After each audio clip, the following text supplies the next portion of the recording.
The RSBC Youth Forum is a group of vision-impaired young people who are committed to bringing about positive change for young people who are blind or partially sighted. They want to ensure that the voice of vision-impaired young people is heard. They will work to represent their views and opinions, highlight the issues that affect them, and influence those that can affect change and bring about improvements in services. Hello, my name is Roxana. I'm Youth Forum Facilitator here at RSBC. I've been a beneficiary of RSBC since 2011. I first joined the Youth Forum to raise awareness about visual impairment, to be the voice for young people in London and nationally. Hi, I'm Charlotte. I'm the events officer here at RSBC's Youth Forum, which I've recently joined.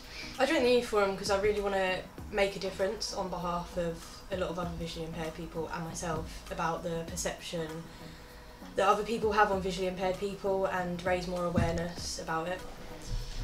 Hi, I'm Corey Sharp and I'm the Youth Forum Liaison Officer.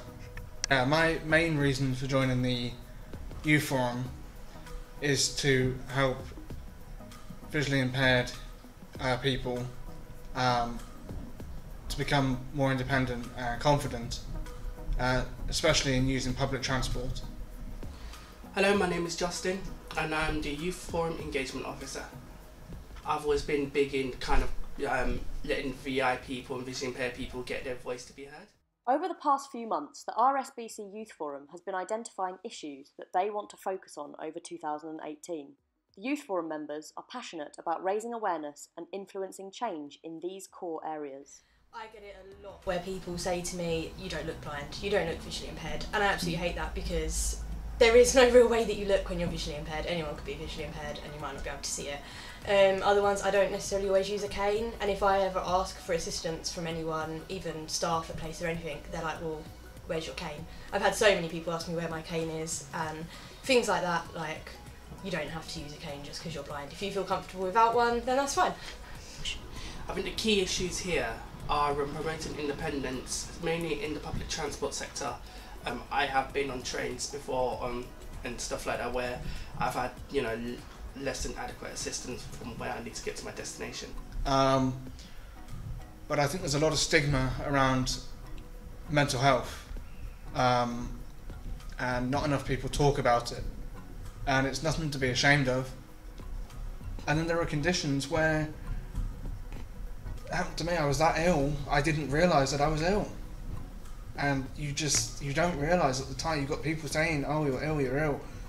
As far as I'm concerned, I'm not. Fine. And, it's horrible. I think the main reason that I can think of right now is why it suffers more is isolation. And especially those who have lost their vision later on in life, or suddenly.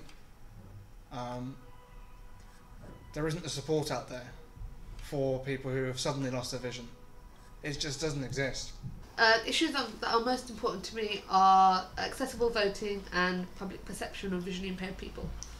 I think accessible voting is most important because it's a fundamental democratic right and it should be available to everyone. If our core foundations of our democracy aren't accessible, then what does that say about the rest of our laws or the way that society is run?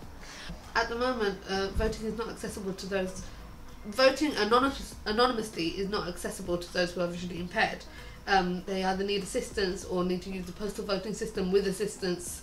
Some sort of assistance is required to make sure that they vote accurately, and they're not able to do that independently.